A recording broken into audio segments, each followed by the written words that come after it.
शिव महापुराण की कथा कहती है, श्राद्ध पक्ष में पड़ने वाला प्रदोष का व्रत किसी भी दिन पड़े, चाहे सोम हो, मंगल हो, बुध हो, गुरु हो, शुक्र हो, शनि हो, कोई से भी दिन पड़े, जो प्रदोष काल के समय 3 कलश में दूध लेकर उसमें काली तिल डालकर, जौ डालकर और उसमें थोड़ा सा डाब डालकर, डाब मतलब कुसा डालकर पीपल, बड़ और बेलपत्री के पेड़ के नीचे चढ़ा देता है, उसके घर में कभी संपदा की कमी नहीं होती महाराज। लक्ष्मी कभी समाप्त नहीं हो सकती। दुकान, व्यापार, व्यवसाय, फैक्ट्री कुछ भी अगर खड्डे में भी जा रही है तो उबर जाती है। श्राद्ध पक्ष के प्रदोष का इतना महत्व होता है,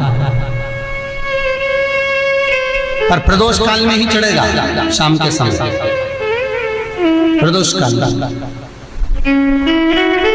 पीपल के नीचे, बट वृक्ष के नीचे, बड़ के पेड़ के नीचे, बेलपत्री के नीचे घी का दिया लगाकर आप दूध समर्पित करो। स्टील के पात्र में थोड़ा सा दूध लेकर कटोरी में ले जाओ, अगर पात्र बर्तन में ले जा सकते तो कटोरी पर ले समर्पित। शिव का सबसे प्रिय अगर कोई व्रत है तो प्रदोष का ही व्रत। शंकर को राजी है वो व्रत, क्योंकि शिव और पार्वती का दोनों का मिलन का व्रत है, भगवान शंकर के मिलन का व्रत।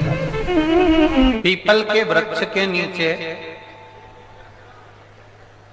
पितरों की शांति है तो कितने चावल के दाने चढ़ते हैं? अगर कोई ब्राह्मण ने कह दिया तुम्हारे यहाँ पितृ दोष है, 1 रुपया कमाते हो, 1.25 रुपये खर्च होता है, तुम्हारे पास में पैसा टिकता नहीं, तुम्हारे यहाँ पितरों का दोष है, तो तुम 1 चावल का दाना अगर आप कहे कि पीपल के वृक्ष के नीचे दिया लगाओ, पीपल के वृक्ष के नीचे आप जल चढ़ाओ या महादेव के मंदिर में 1 लोटा जल चढ़ाओ, तो हम कहते हैं ना कि प्रदोष के दिन बेलपत्री का वृक्ष, पीपल का वृक्ष, आंवले का वृक्ष, बड़ का वृक्ष या शंकर का शिवालय,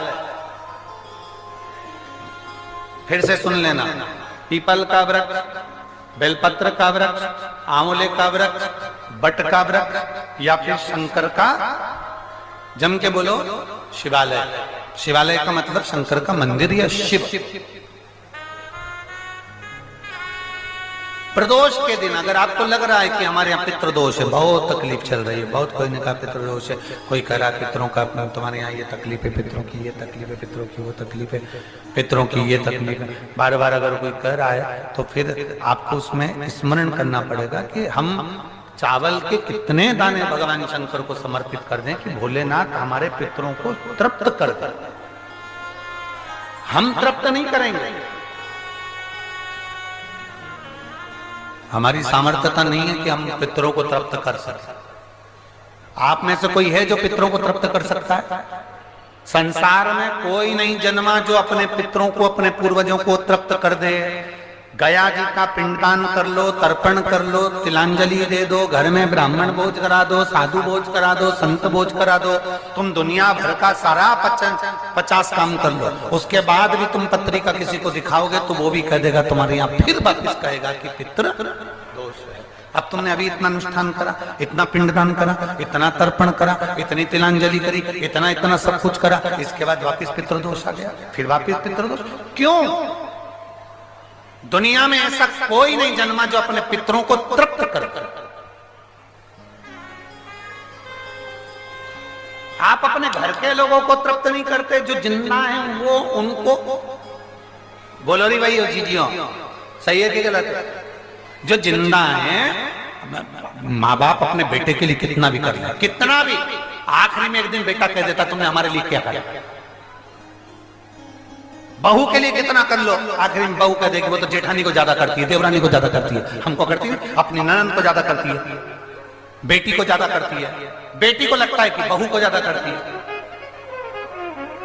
दामाद को लगता है बेटी को ज्यादा करती है, नाती पंती सबको कितना भी कर लो, तुम अपने अड़ोसी पड़ोसी तुम्हारे रिश्तेदारों को तुम कितना भी दे लो, कितना भी कर लो, पर जब ये तृप्त नहीं हुए तो वो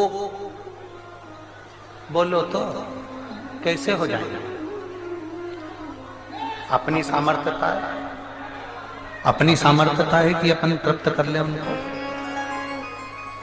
अपनी कोई सामर्थ्यता नहीं है कि अपन पितरों को तृप्त कर ले, या अपनी सामर्थ्यता के अंतर्गत नहीं। ये अपनी सामर्थ्यता नहीं है कि हम अपने पूर्वजों को, अपने पितरों को तृप्त कर। तृप्त कौन करेगा?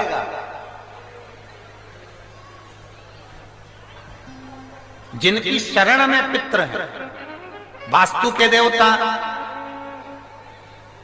भगवान शंकर, काल सर्प दोष के देवता भगवान शंकर। जितने दोष होते हैं, पितृ दोष के देवता भगवान शंकर, तो हम तृप्त नहीं कर सकते। अगर इनको तृप्त करेंगे तो देव अधिदेव महादेव करेंगे। आप 7 चावल के दाने, या तो पीपल, बेलपत्र, आंवला, बटवृक्ष या फिर शिवालय, प्रदोष के दिन 7 चावल के दाने आप इन जगह में से कहीं पर भी अगर आप समर्पित कर देते हैं, तो उसके बाद आप जो जिंदगी जी रहे हैं, और 3 महीने फिर आप अंदाजा लगाकर देखना कि आपने जो 7 चावल के दाने इन स्थान पर अगर आपने समर्पित करे, तो उसका फल पितरों को मिला कि नहीं मिला, और उसका फल हमें प्राप्त हुआ कि नहीं। ये वो स्थान है जहां प्रदोष के दिन 7 अक्षत चावल का दाना भी हमारे पितरों को, पूर्वजों को तृप्त कर देता है।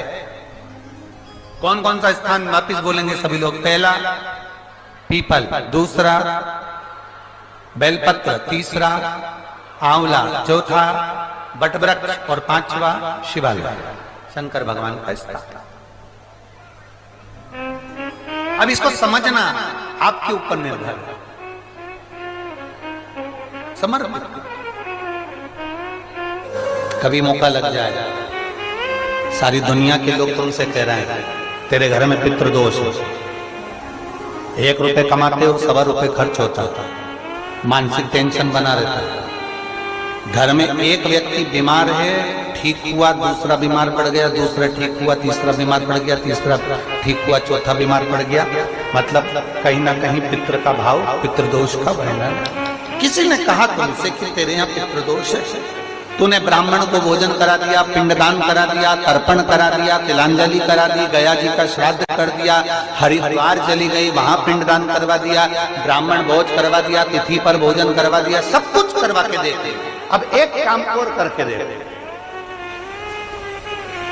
एक काम और करके देते हो।